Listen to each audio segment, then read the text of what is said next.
Howya Sunshine Fam! Welcome to my channel. My name is Chloe Murphy and happy St. Patrick's Day to you. Yes, I am decked out in all Irish stuff. My hat says Ireland. I've got the Irish flag. I've got the Irish t-shirt or the Irish sweatshirt. And you can actually see it better on my neck. Hopefully you can see all that. I can't see the thing, but there's a little crest there that says Irish Roots. And I do have some Irish in me. So today we're going to talk about St. Patrick's Day. I don't know why my camera is not focusing the proper way. There we go. There we go. So, a lot of you guys think that, here in America anyway, think that on St. Patrick's Day in Chicago, they color the Chicago River green every year. They usually do that I guess the Saturday before St. Patrick's Day.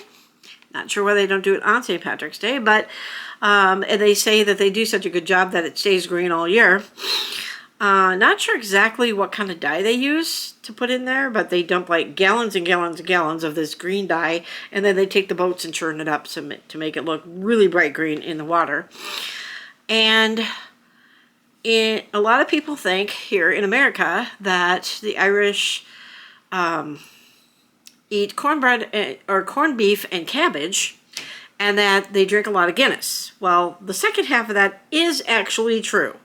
Today in Ireland, there's more Guinness consumed on St. Patrick's Day than any other day of the year. Gallons and gallons and gallons, well, pints, I guess it would be over there. Pints and pints and pints of Guinness and Finnegan's and whatever other kind of drink that they do.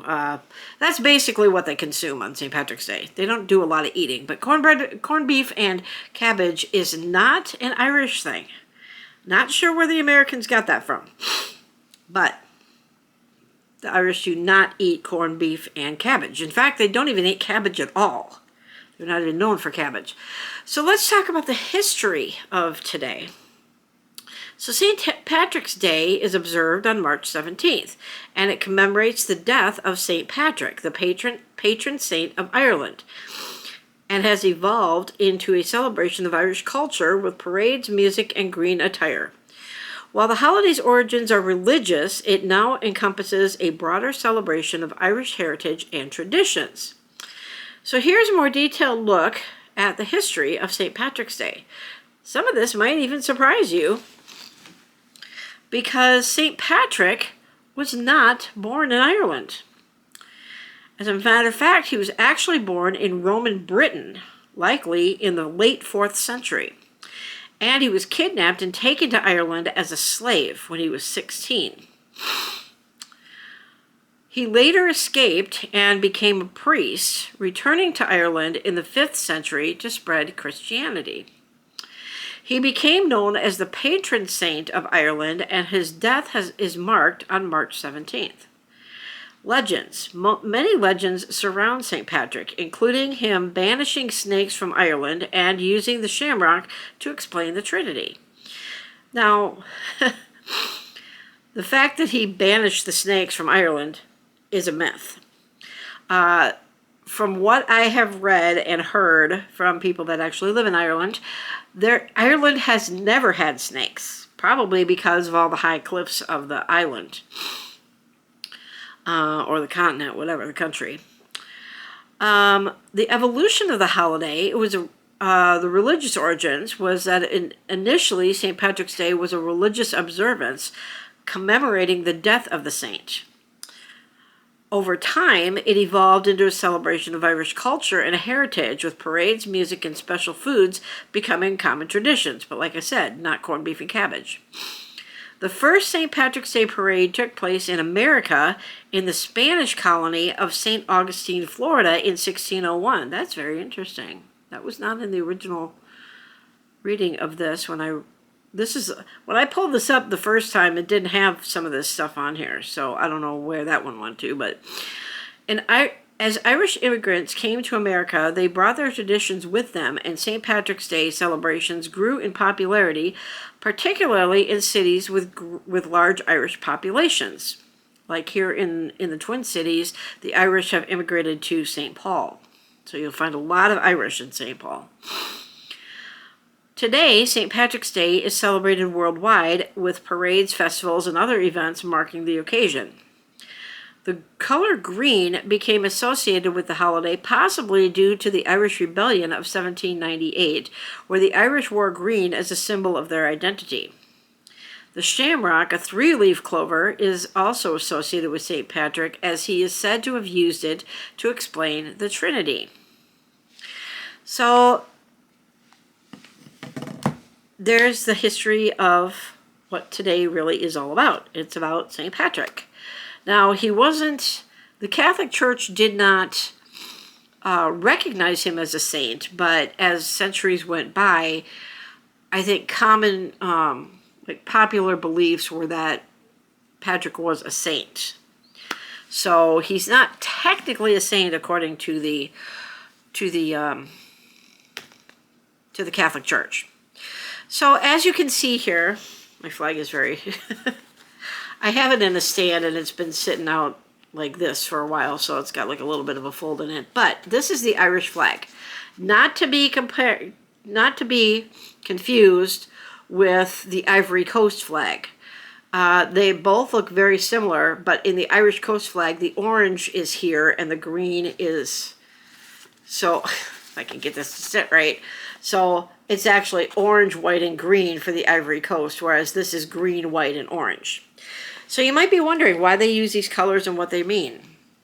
So the colors of the Irish flag, a tricolor of green, white, and orange, are commonly interpreted as representing the Irish Catholic tradition, which is the green, the Protestant tradition, which is the orange, and the hope for peace and union between them, white. Green symbolizes the Irish Catholic tradition and Irish nationalism. White represents peace and harmony between the Catholic and Protestant communities and the aspiration for a united Ireland. And orange represents the Protestant tradition, drawing inspiration from William of Orange, a Protestant king who ruled England, Scotland, and Ireland. So now you know the meaning of the Irish flag. Kind of like with America, the 50 stars represent the 50 states. And then the red and white stripes on the American flag represent the blood. The red represents the blood of those that died for our country, and the white represents the purity that God wipes clean all of our sins. I think that's how it is. So let me tell you a little bit. Ouch. Okay. Now, ouch! I was hoping this wasn't going to happen. Okay, my hair is stuck in my my headband. Oh my gosh. Okay, this is not a good way to do this here. There we go. Okay, so, and yes, I colored my hair orange. Unfortunately, where I work, they don't like the orange, so this evening, Silver Star is going to come over and recolor my hair. Because for the past few weeks or so after I colored my hair orange and thinking it was going to be okay, they said that certain shades of orange and red are not accepted. They didn't tell me exactly which shades of orange and red, and I tried to plead my case saying that anybody in Ireland has this color hair. Reba McEntire has this color hair, and Sharon, I guess, used to have this color hair. But they said it was too bright, and she didn't quite get it all the way down to the roots, so my actual hair color still shows at the roots. So I have had to wear my Irish dance wig for the last few weeks. So this is my Irish dance wig, and yes, it does bounce. This is what the inside of the Irish dance wig looks like. So this comb here goes at your headband or at your forehead, and then there's another comb on the back here that goes behind your hair, and you have to put your hair up in kind of like a ponytail up here and then a ponytail in the back for the combs to hold on to. This camera is just, I thought I had this all set up correctly. There, that's better. So one of the traditions of Ireland is, of course, Irish dance. And for many people, many years ago, they had never heard of Irish dance, if they weren't Irish themselves. And a man by the name of Michael Flatley, which I know you've probably heard his name. You've definitely heard the name Riverdance. He created the show of Riverdance, and the producers took the show away from him because of many different reasons. But one of them was that it was, they had a difference of managerial creativity ideas of where to take the show. And the producers decided to take the show away from Michael Flatley. So in retaliation of that, Michael Flatley made another show called Lord of the Dance. Both shows are still touring. Lord of the Dance actually became another show when he performed it with over 100 dancers in front of an audience of 250,000 people in Hyde Park. And he called that show Feet of Flames.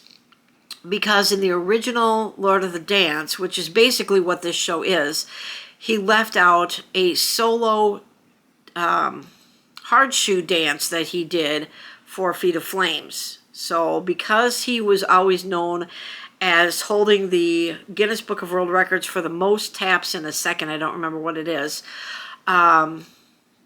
he decided to put this hard shoe dance in Feet of Flames, and he called it Feet of Flames. But basically the rest of the show is the show of Lord of the Dance. So, as many of you know, I did take Irish dance for 3 years, several years ago, and because of both of my ankles, I cannot dance anymore right now. I'm hoping to be able to get my left ankle dance ready, maybe in a year. We'll see what my doctor says next week. But I wanted to kind of show you what the shoes look like up close and personal. So there's two different kinds of shoes that Irish dancers wear. One is called the soft shoe, or something similar to a ballet slipper. And that's what these are. They are black. They are handmade in Ireland, so they are very expensive, brand new. You can buy them used online. Sometimes the backs of them have like a brown leather, which gives it a little bit more of a sound when you come down on them. But I liked the black one. I don't know if it's leather or not, but it's not quite as hard. So there is obviously some flexibility in the shoe. And then, of course, you lace them up like that. And then there's the laces. They're very long. So you wrap them around your ankle a few times and then tie them in the front. So that's the soft shoe. And that's more, you're basically standing on the tips of your, like on the ball of your foot rather than on the tip, like ballerinas and ballet dancers do with the hard, I think they have like, they call it a box now, but I think at one point they did have like a block of wood in ballet slippers where your toes would be curled under like this, so the tops of your toes were always getting scraped up by that wood in ballet. Now I think they just have like a hard box that they have in there, maybe like a hard cardboard box or something, to get them to stand on their toes. Not so much in Irish dancing. You're basically standing on the ball of your foot. So when the dancers are up, their shoes kind of look like that. Then you've got the hard shoes, which a lot of people associate with tap dancing, which they do have a very hard tap to them, but it's a different sound and it's a different material that they use on the bottom of the shoe. So I have a pair of those as well. These are the top of the hard shoes, and this is the bottom. So you can see there's no metal on them.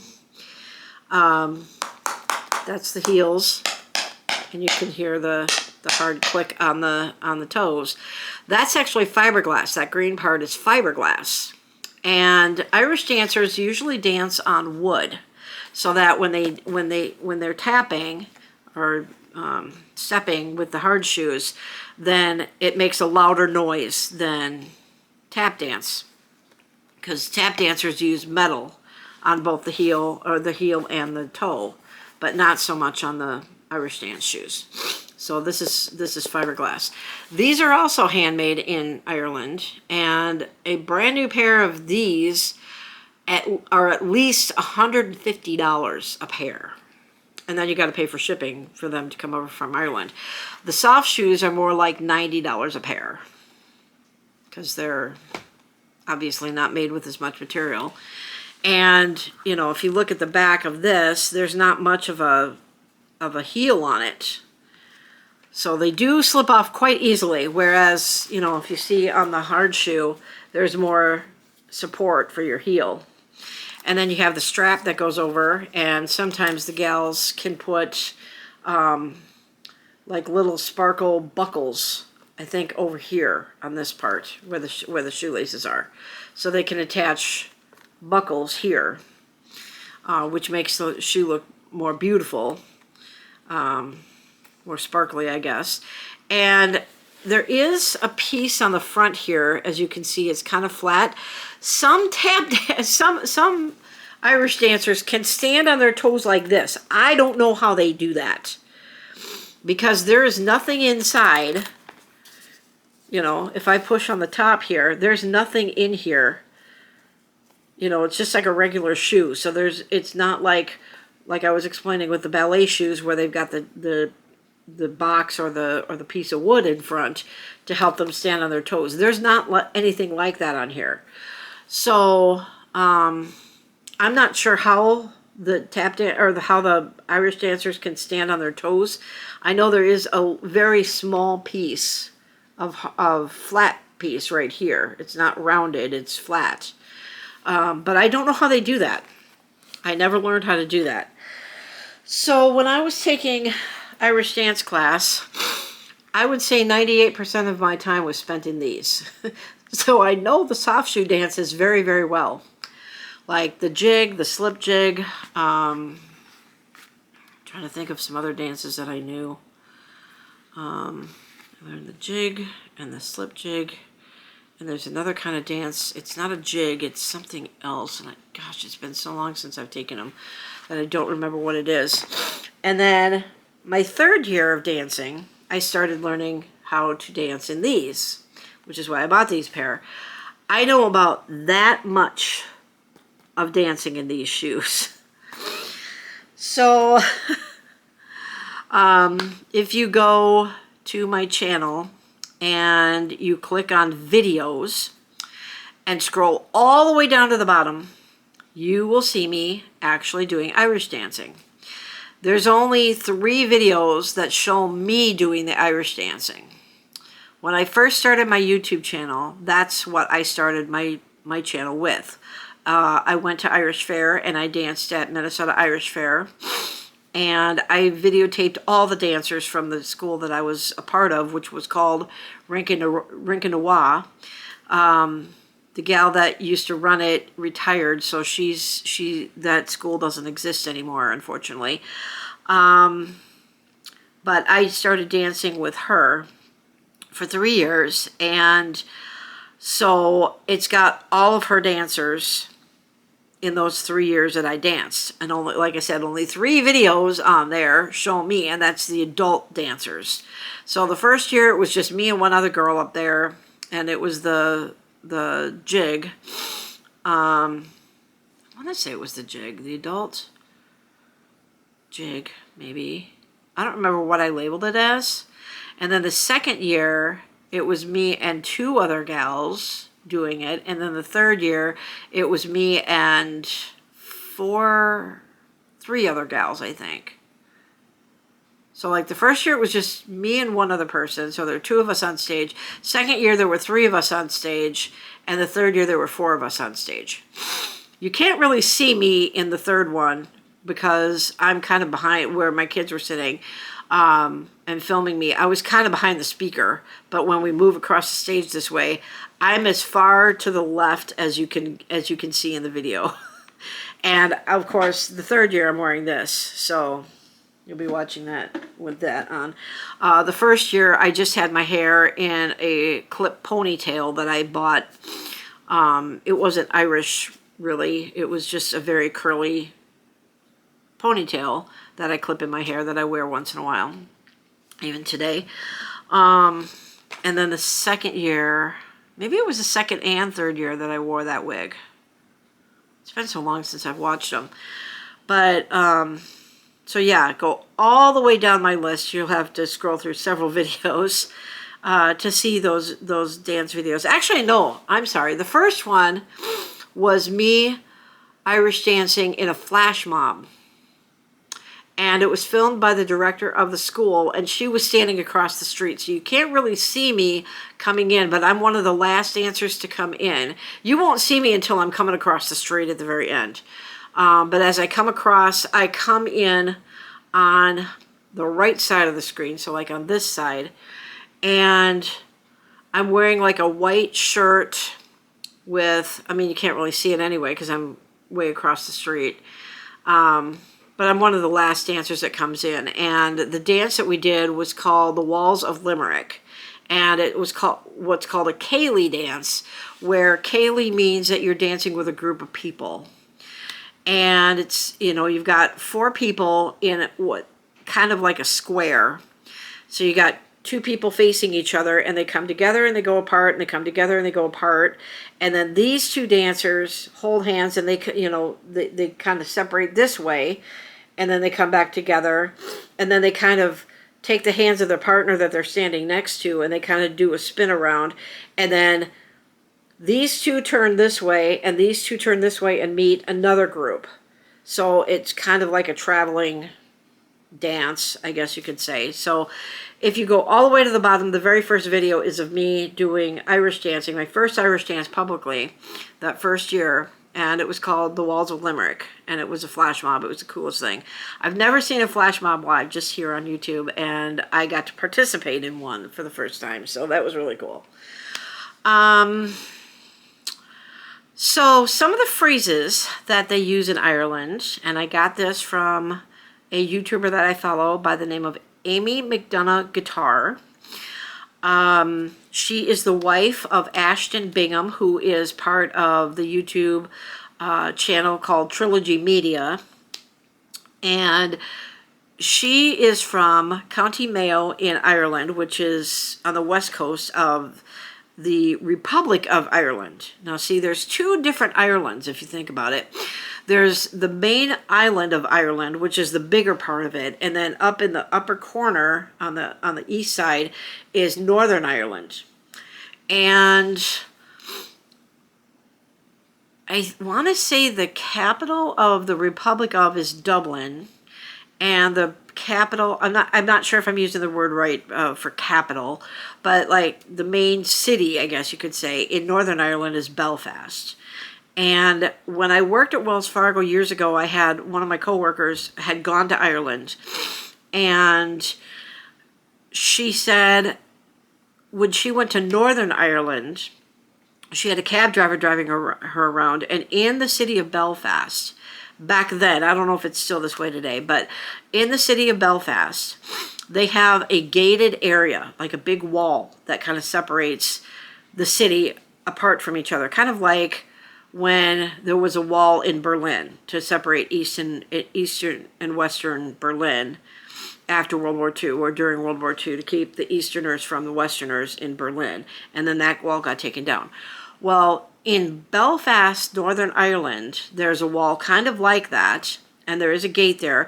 They do open the gates during the day, so the people on the outside of the gate can come into the inner gate, and the people from the inner gate can go to the outer gate. But after a certain time, if you were on the wrong side of that wall, you better pray you make it through the night, because this is what this gal told me. Like I said, it may be different now, but back then, the Catholics lived on the outside of the gate, I believe, and the Protestants lived inside the gate. And so there's always been this civil war between the Catholics and the Protestants, hence the flag. And I don't know why it's such a big deal, because they're both under the umbrella of Christianity. They both basically believe the same thing. So I don't know what the difference is, why there's such animosity between the Catholics and the Protestants in Northern Ireland. Northern Ireland is actually sort of run by the UK, and the Republic of is its own country. So it's a little bit confusing in that respect. But, and apparently in Northern Ireland, the Celtic knot, which I'm sure you've seen symbols of the Celtic knot, there's different versions of the Celtic knot, that's considered a gang symbol. So when my friend went over there, she was wearing a t-shirt that had one of the Celtic knots on her shirt. And the taxi driver was like, do you have a jacket to put on over that? And it was like really warm outside. She goes, yeah, but it's kind of warm. I wouldn't want to cover up. And he goes, you might want to do that when you go across into the gate, because they will kill you, because that's a gang symbol. Who knew? So if you go to Northern Ireland, don't wear anything that has a Celtic knot on it, because you could be killed for it, because apparently it's a gang symbol. So interesting facts about Ireland today, right? So some of the terms, getting back to that, that Amy McDonough Guitar told her viewers about, they greet each other not by saying top of the morning. If you go to Ireland and you say top of the morning to the people, they're just going to give you like, really? That's not what we say here. They don't say that. I don't know where as Americans got that term from, but they don't say top of the morning. So never say top of the morning to an Irish person, even here in the United States. They might take offense to that. Or they might just look at you like, yeah, whatever. What they do in Ireland, I can't speak for Northern Ireland, but this gal was saying, they say Howya, which means how are you? Hello, how are you? And then they say a really funny term they say, what's the crack? And it's spelled C-R-A-I-C. And that basically just means, hey, what's going on? What's up? You know, kind of like saying, hey, how you doing? What's going on today?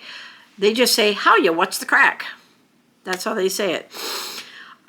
Some other terms that they use over there is cop on. And that's basically a command that if somebody's misbehaving or acting up or whatever, they'll be like, oh, cop on, you know. Another phrase that they use is the word feck. Now, that's not a swear word. It's actually a much milder word of the F word. You would not encourage a child to say it, but our equivalent of the word feck would be like frick. So like, oh, you know, I can't think of a phrase that I would use the word frick in, but, oh, it's so frickin' cold out or something, or, you know, something like that. They would use the word feck, or like feckin'. And it sounds bad to us Americans, but it's not the F word. It's a much milder version of the F word, apparently. Something they say a lot over there is feckin' Egypt. Egypt is E-E-J-I-T, and that means idiot. So that'd be like saying, oh, you frickin' idiot, you know, over here. Over there, they have bumper stickers that say feckin' Egypt. So it's not bad. It's not a bad word. It's not a bad phrase over there. It's just, I mean, they do use the F word, but not, they use the actual F word that we use here. They, you know, to say it milder, it's feck. So they would say, ah, you feckin' Egypt. That's another one. When we say they say ara, like A-R-A. So that, you know, like somebody will say, oh, how you doing? I'm okay. You know, so it's not really a word. It's like a filler, like saying or they say M-E-M. Let's see, era. And something else that they say is something that a lot of Irish people would say today is, give me a pint of the black stuff. And the black stuff is Guinness. Because Guinness is a black drink. It's like a really heavy beer, I guess. Now, me being Irish, I've been told that I'm not really Irish because I don't drink. Never have, never will. So I guess in that respect, I'm not really Irish, but I am Irish. I do have Irish blood running through my veins. I'm mostly German, but I do have a lot of Irish on my mother's side. And so I don't drink, but I am Irish. Basically, the only culture that I really love over there is the dancing. And of course, their accents are amazing. I would love to go over there sometime. Maybe if I ever get the opportunity and the finances to go to Ireland, I'll be doing some Adventures with Chloe International. Adventures with Chloe in Ireland. That would be feckin' amazing. Let's see, what are some of the other ones? Okay. So another word that they say is gas. That's gas. To us, gas, when you say gas, it could mean one of two things. It could mean, don't stand close to me, or it could mean something that we put in our vehicles to make our vehicles run. They call gas for your vehicle petrol. But in this case, what they use as gas means it's really fun. And so at the end of her video, when she does these videos that are called Irish versus American, because she's from Ireland, she married Ashton, and Ashton is from here. And so she's using these terms and explaining to him what they mean. And some of them he had heard because he'd been to Ireland. But at the end of it, she said, you can say it's gas crack. And they just died laughing because he has the funniest, most infectious laugh when he does it. So she's laughing, he's laughing. They both disappear off camera for a second, and then they come back up. He goes, I would never say that. He goes, if I say anything is gas crack, you better leave the room. So, but to say something is gas crack, it'd be like saying, oh, how was the party last night? Oh, it was gas crack. So it was like really great and really fun. So that's what gas crack means. Nothing to do with bodily whatever. It just means that something is really fun. Banjaxed means that something is broken, like an item is broken. Let's see. I'm trying to use the Irish, and they don't really call their language Gaelic anymore. I guess they call it Irish. So you're speaking Irish rather than Gaelic.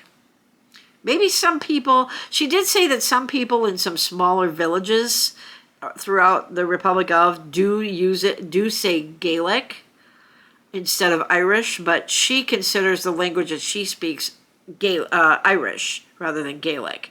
It's basically the same thing. It's just, it's called two different things, you know.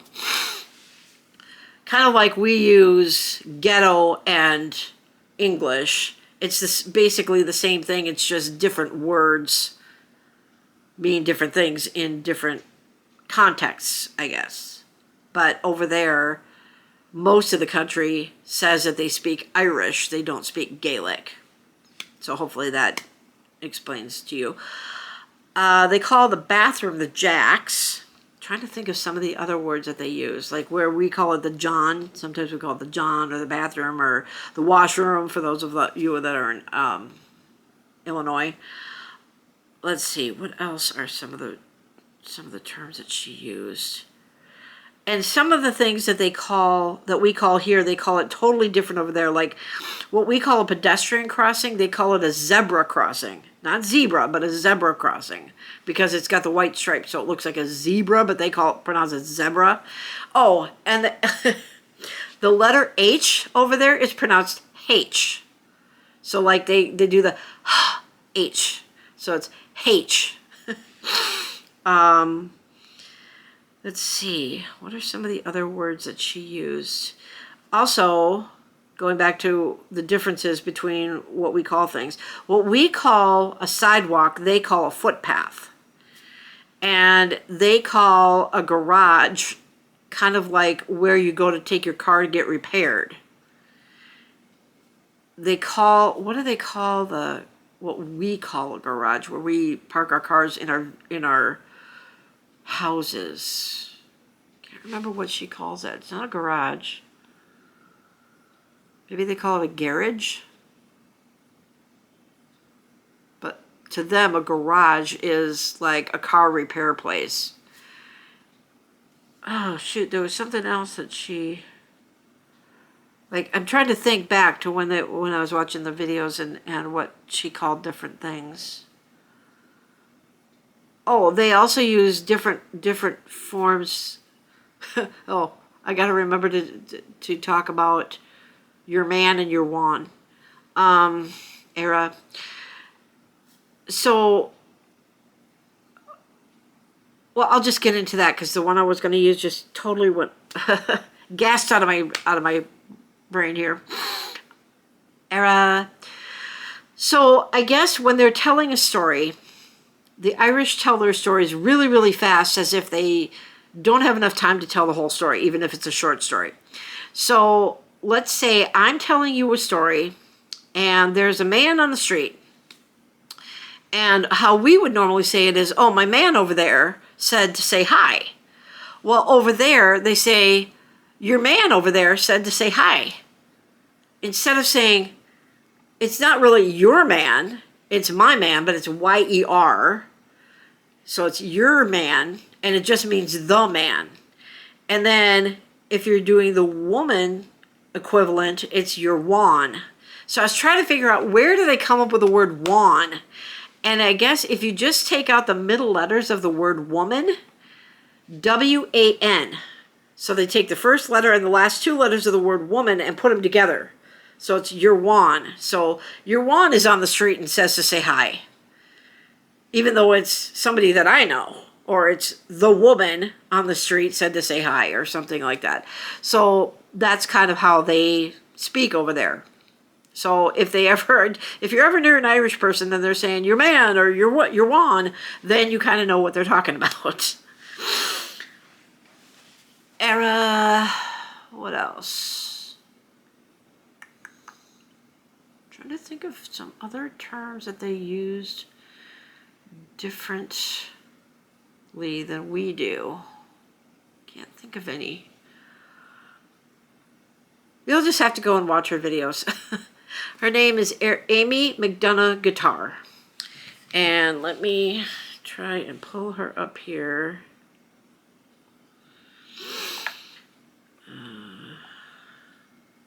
Well, here. Yeah, I'll just go to her channel here. Give me just a second, guys. I'm trying to keep an eye on my battery, too. Let's see here. Make sure I've got my... Okay, so... Let me go to this Irish versus American.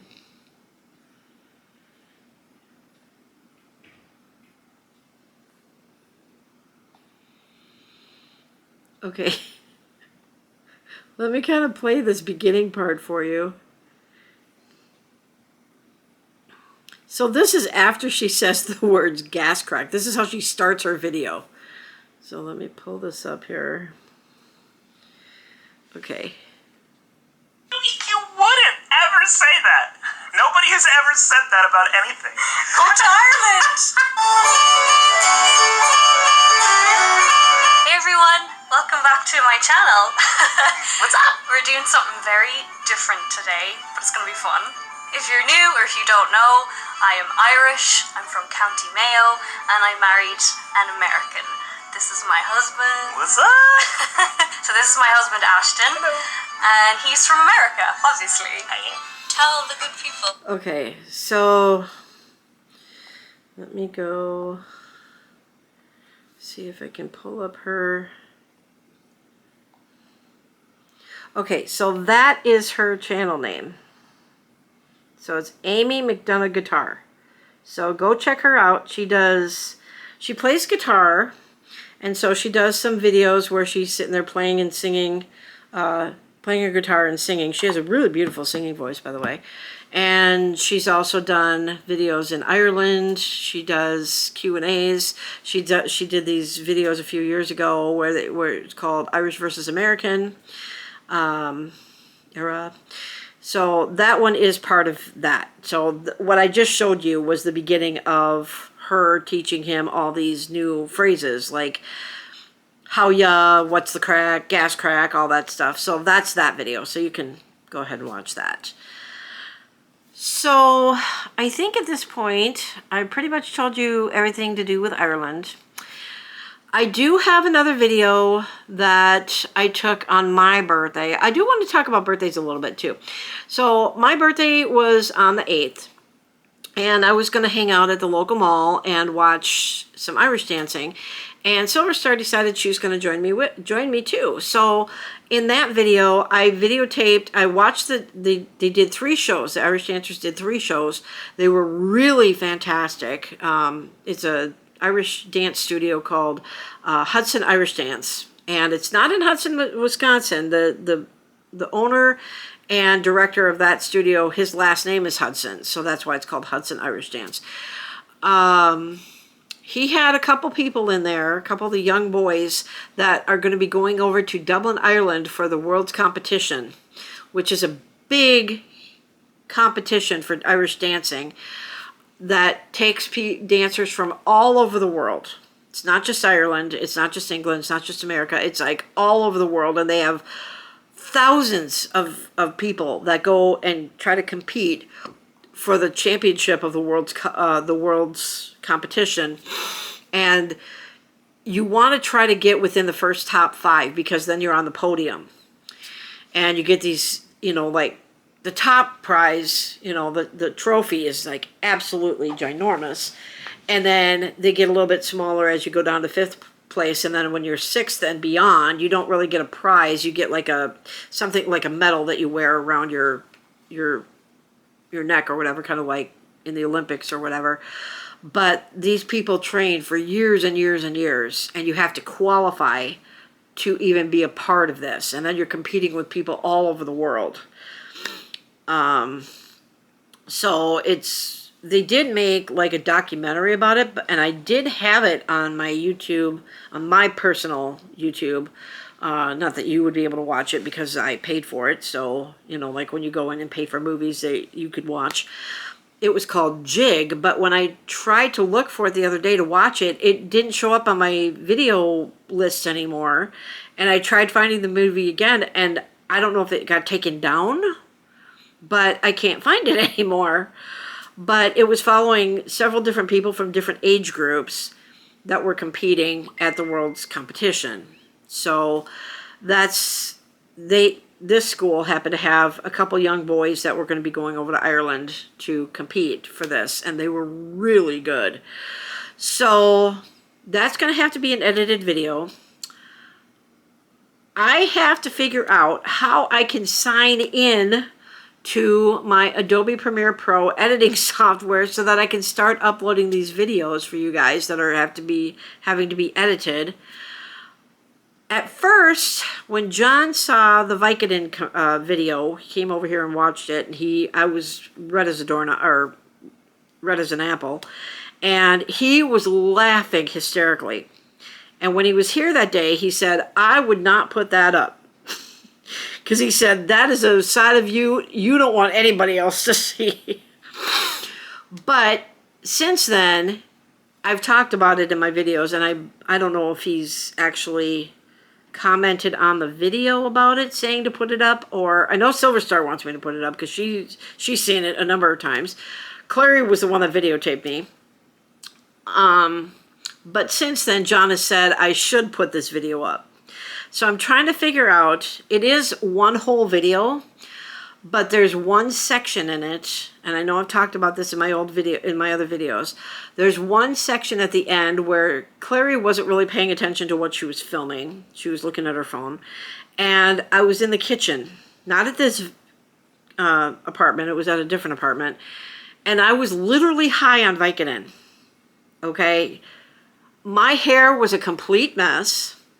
45 minutes after I filmed this video and I was coming down off of the Vicodin high, I watched this video. I didn't remember 99% of what I said. That's how bad I get when I take medication. So Clary was filming me in the kitchen, and that's the part that's really super funny, because I'm saying things in the kitchen that is a reference to the TV show Friends.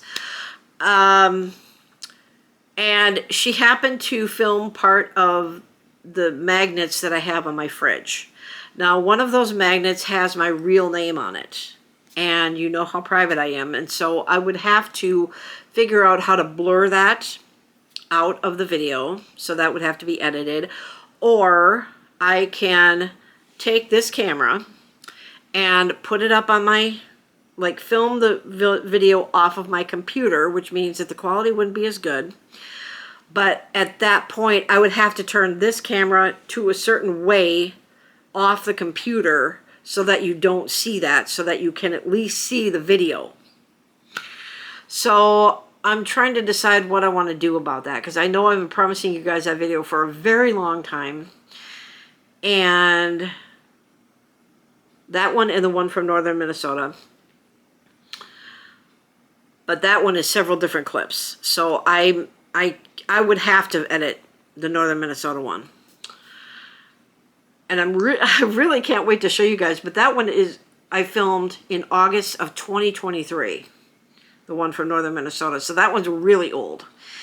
And then I also have some videos that I took when Jaffe Wolf and Silver Star and I went out to California last year, from different areas that I didn't film when I was there in 2023, when I went by myself, and I did some videos out there when I was out there by myself. So we'd gone to Balboa Park that time. So I did some videos of some clips in the Air and Space Museum. I did some clips in the Automotive Museum. And I did some clips from Poway, Lake Poway. Pretty sure I did some clips out there. It's been a while since I've watched those videos. Those are actually on this camera, but I also have them on my computer as well. But I'd have to put those all together. So those would be more Adventures with Chloe videos. When we went to California last year, we did not go to Coronado. So I don't have any videos from Coronado from last year, but I did do some videos when Sea Dog and Silver Star and myself went out there to San Diego in 2015. And we were on the beach, and the kids were climbing on the rocks, and the waves were hitting from behind them, and it came up and splashed all over them, and it was like the water was really cold, even though it was it was in November, December. So the water was really super cold, and so they came off and they were freezing. So I do have some of those videos as well, so I can maybe see about uploading some of those videos. I think I did the one where I was walking around the hotel that we were staying in, which was the Marriott Marquis Marina. I think that one is up on my channel. So you can check that out. Again, go down on my list. I don't remember what I posted that one as. I didn't do it as an Adventures with Chloe video, I don't think. I think I just titled it the Marriott Marquis Marina. I'm not sure. But anyway, so there's that one. And then there was more to my video. I know I posted one video from the Minnehaha Falls, but there were more clips to that. So I need to once I get those clips all put together, then I'll probably take down the original one, because I'll put the one that I already have on my YouTube channel at the beginning, and then I'll add the other ones in to make it one complete video.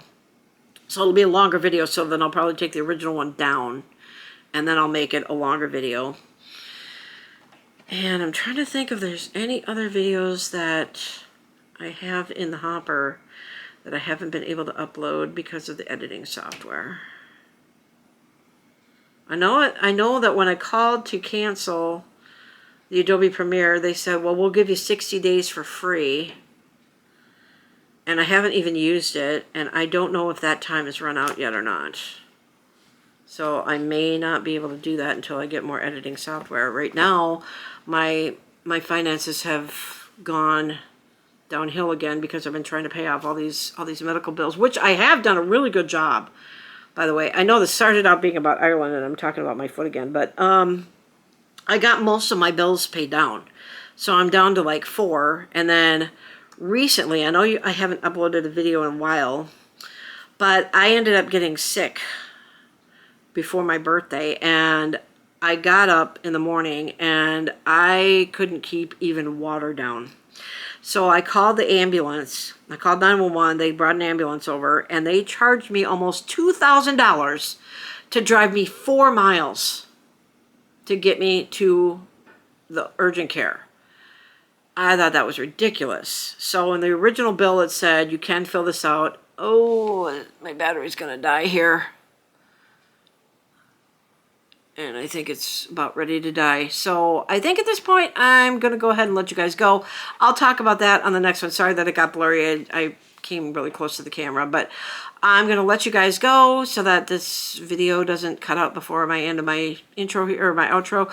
So you guys have a sunny day. Have a great St. Patrick's Day. And we'll see you guys on the next one. Bye.